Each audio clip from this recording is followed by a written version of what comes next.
This episode is brought to you in partnership with Warrior Dog Whiskey, Brave Whiskey, Bold Purpose, honoring combat canines. Check them out at warriordogspirit.com. Hello, everyone, and welcome to the Executive Unscripted podcast. I am your host, Erica Arias, and I just realized, have I ever shared my last name with you guys? I can't remember, but it is Arias. For those who don't speak Spanish, it's pronounced Arias or Arias, whatever you feel more comfortable with. I pronounce it Arias.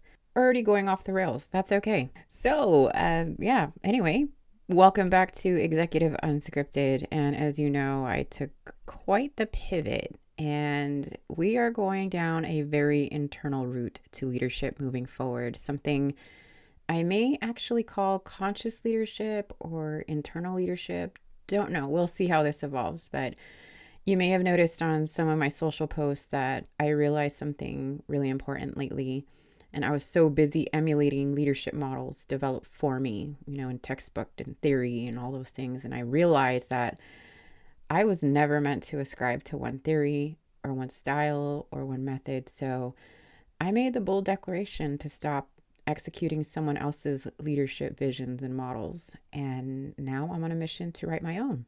And I hope that as we move forward in this space, that you'd also be so emboldened to do the same. Everyone's journey is unique. Our stories are different. Our organizations are all in different spaces relevant to their current business position, et cetera, et cetera.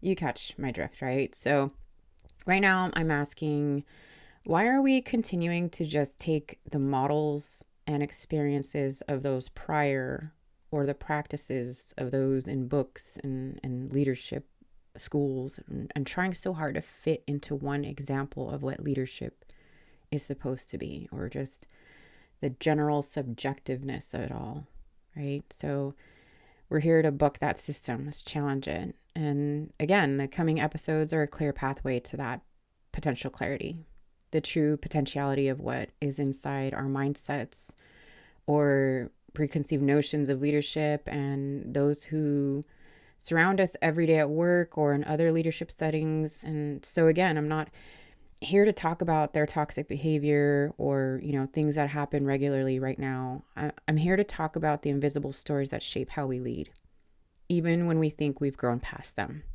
And those stories we tell ourselves are built by a very sophisticated and deeply embedded code built into our brains. We talked about this last week about our internal operating system, and I'm going to touch on this a little bit more today. In psychology and neuroscience, this part of us is often called the narrative self, or what researchers refer to as a default mode network, the internal system that creates and clings to personal identities, past experiences, assumptions, and protective beliefs that we've held with us our whole lives. But in my instance, I'm going to call it the ego mind. Many others do too, and often a big mistake that people make is they confuse ego with arrogance, and that's a problem.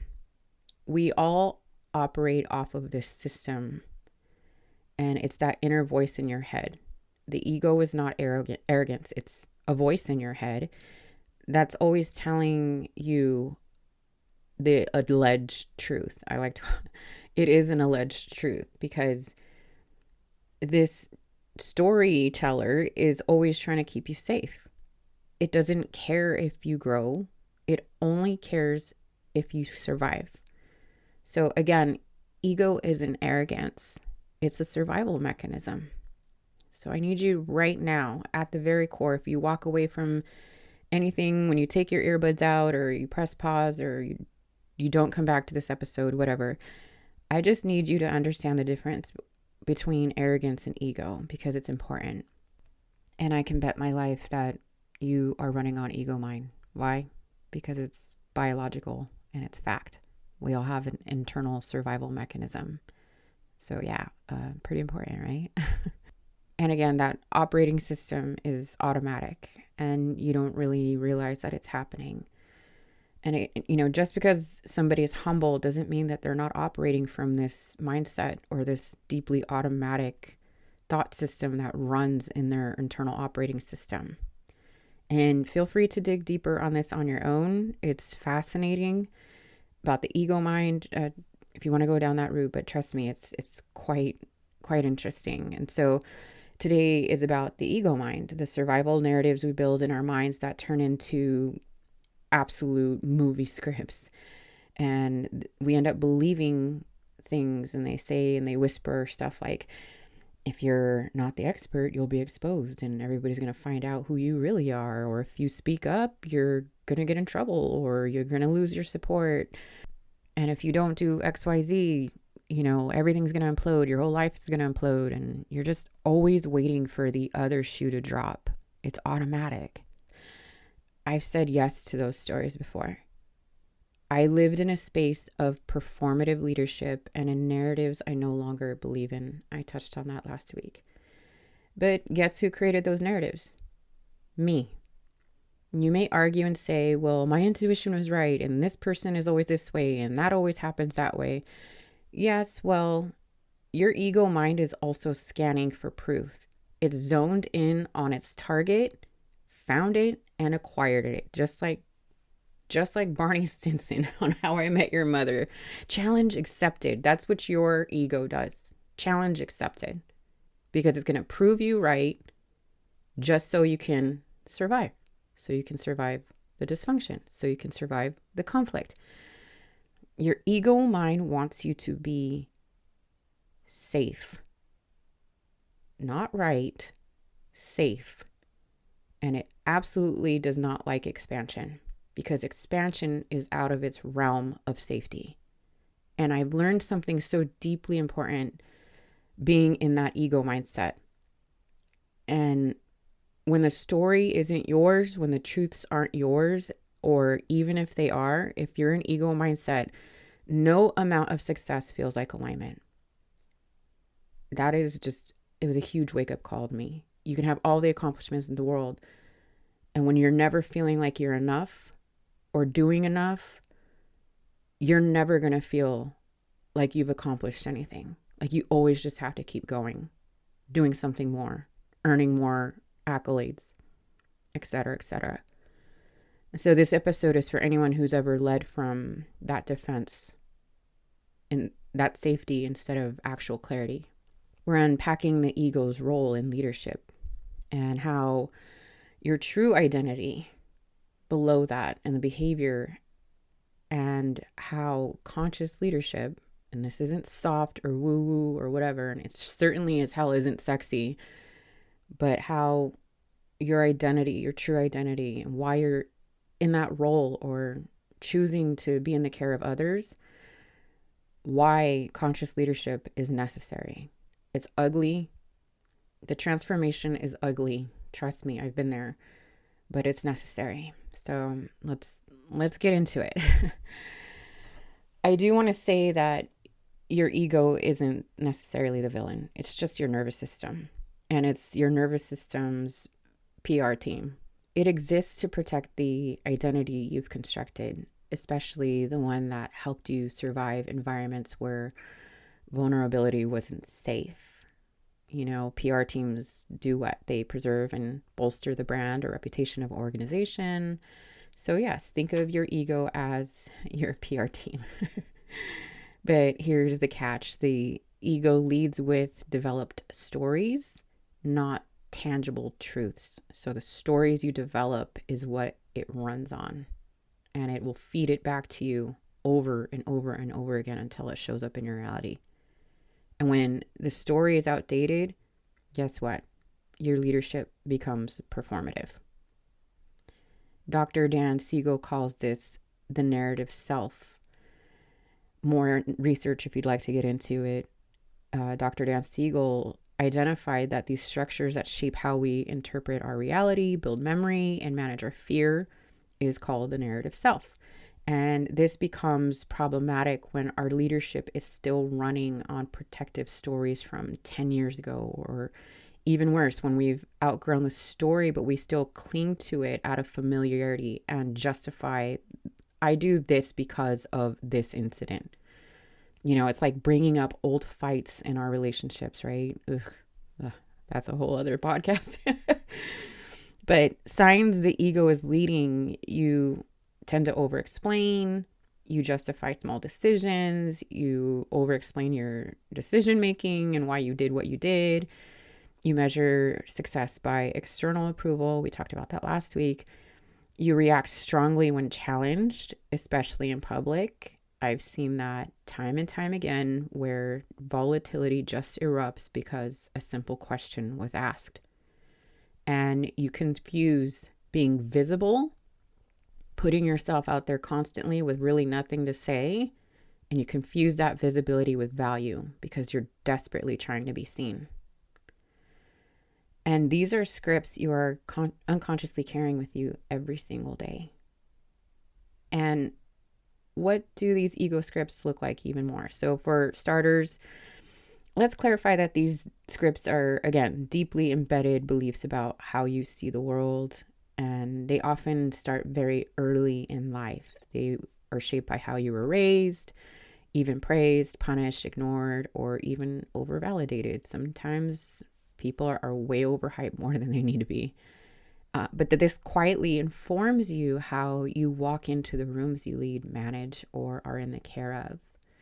And some common stories that I see in high performers or some people who are wanting to promote or do different things, I find it funny that these themes and stories scream at me. They don't even have to be a spoken word. This is the energy that I see and when I look at people and how they are conducting themselves.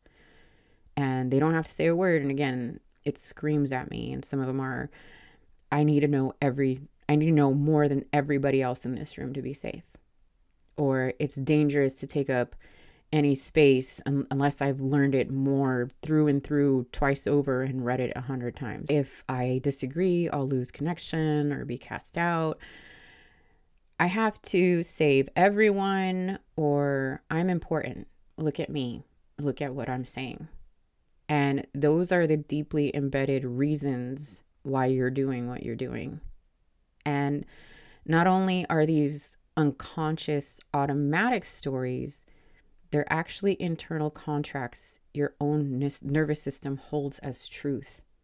So you're just perpetuating an ego cycle of misaligned stories in your head. And when we lead from these scripts without realizing it, we run into bridges of potential disconnection.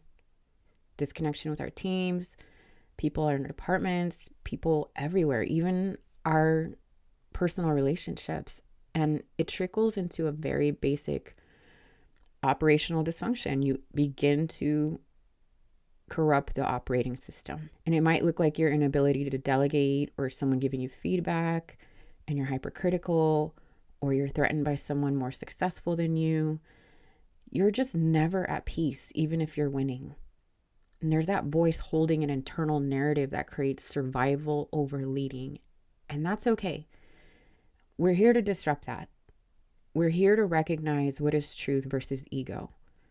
It's part of this journey. It's part of being human. And I bring this up because I've lived it.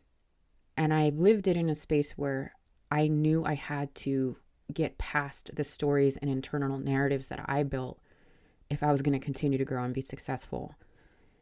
And I wouldn't bring these things to the forefront of your mind if I haven't gone through it myself. I won't be that person who speaks with no experience. Do you? Do you speak with no experience? Something else to chew on. And if you've ever operated out of burnout, competition, it's okay. I've been there too. So take this as your sign to recognize that you are responding to an outdated internal agreement.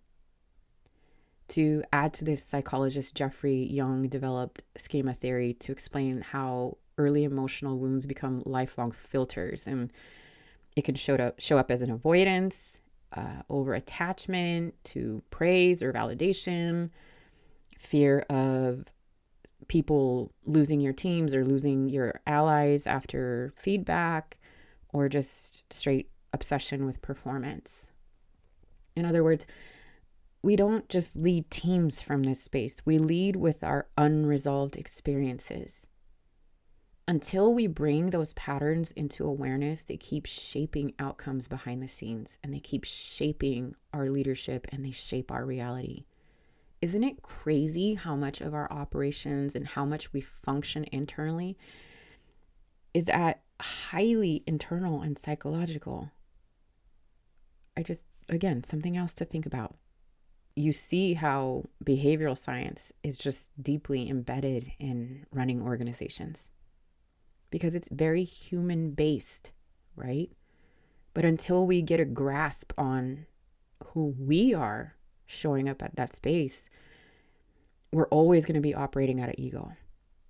So again, let's interrupt that. And maybe we will call it conscious leadership or mindful leadership. That's not transformative or new or any new jargon.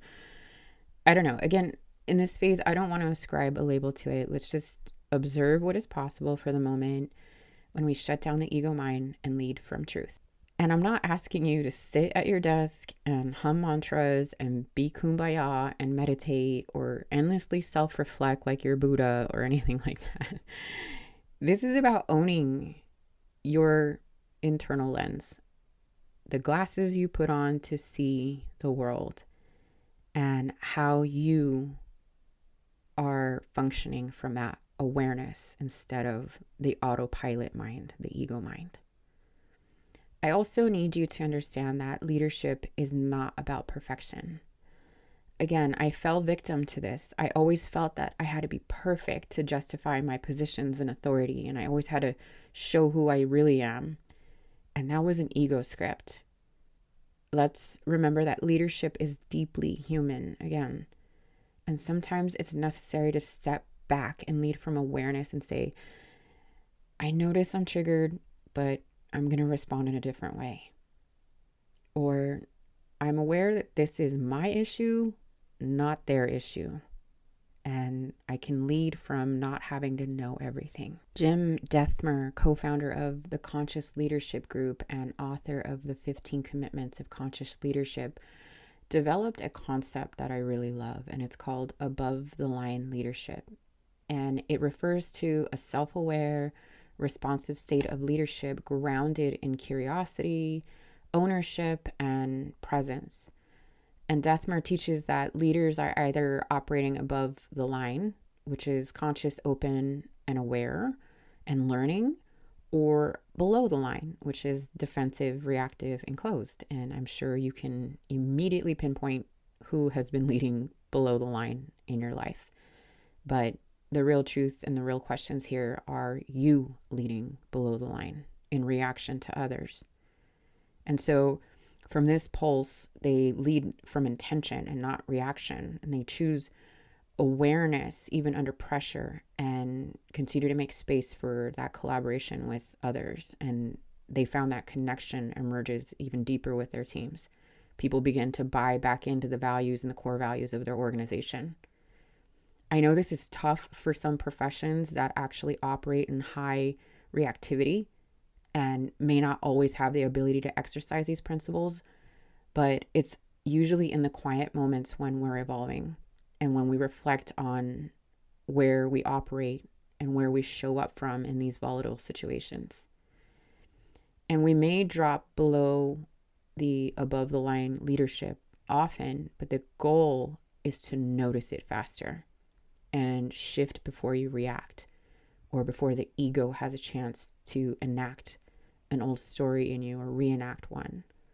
When we do this, your ability to handle conflict improves, you recover from failure faster, and you leave the door open for others to actually engage with you. So in just these small examples, we can see clearly that when your ego isn't running the show, you can become clear, steady, sustainable, and your contagious leadership will be contagious in a positive way.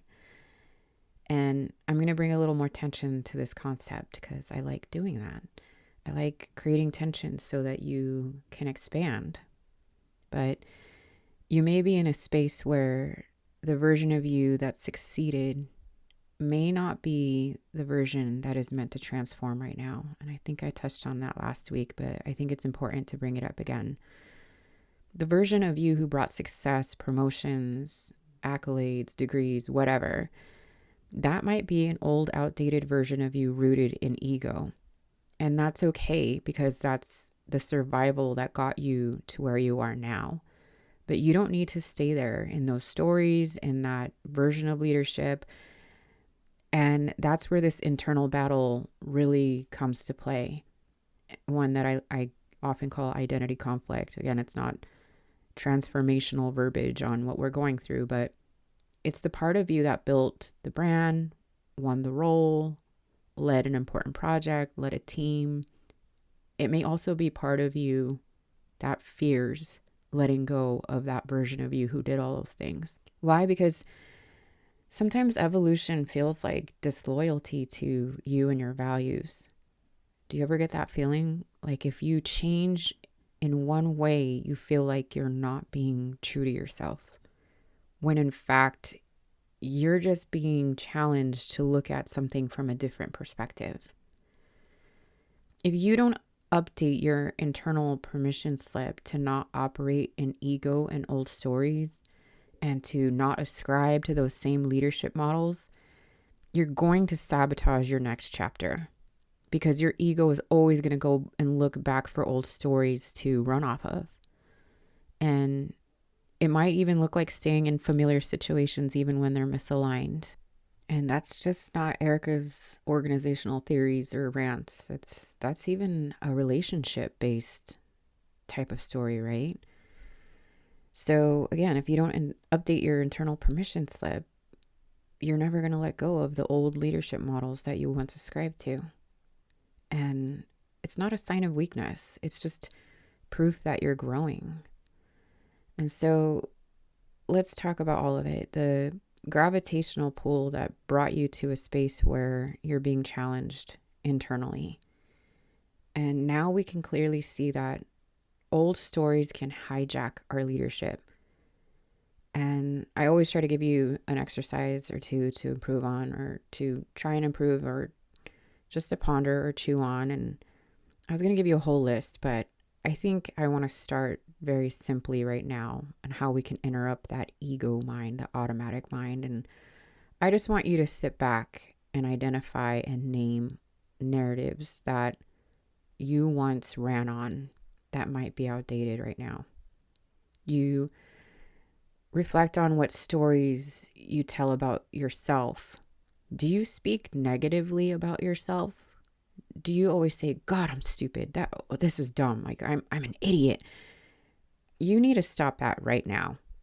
That is not Erica suggesting. That is Erica commanding. You're my listener. You're my friend. And guess what? I will not allow anyone to talk about my friends like that. Stop with the negative internal stories about yourself. That is the command. And I want you to take that reflective stance on how you've always spoken about yourself. Because guess what? When you think you're one way, your energy is going to play out in your reality, and people are going to see you that way. As much command and respect and all of these things that you have in your authority, if you think that you're dumb or not good enough or not able, or imposter syndrome is just running rampant in your head, you need to get a control of that. Lock it in. Find the old narratives about you and your beliefs and start to dismantle them. Start flipping the stories. Start flipping the internal narratives. I could give you a million stories of how I led from ego and not from truth. How I would beat myself up for not being perfect or not feeling like I'm enough. And that is not my truth. And maybe I'll get a little bit deeper into those stories in the coming weeks. But from this episode, this is what I know, and hopefully I've planted in you. Your ego isn't the enemy. It just doesn't get to be the CEO of your life anymore. And your automatic stories don't need to be erased. They need to be observed, examined, and you need to update your internal operating system. Finally, I invite you to stop performing leadership models that never really belonged to you in the first place. Start writing one that does.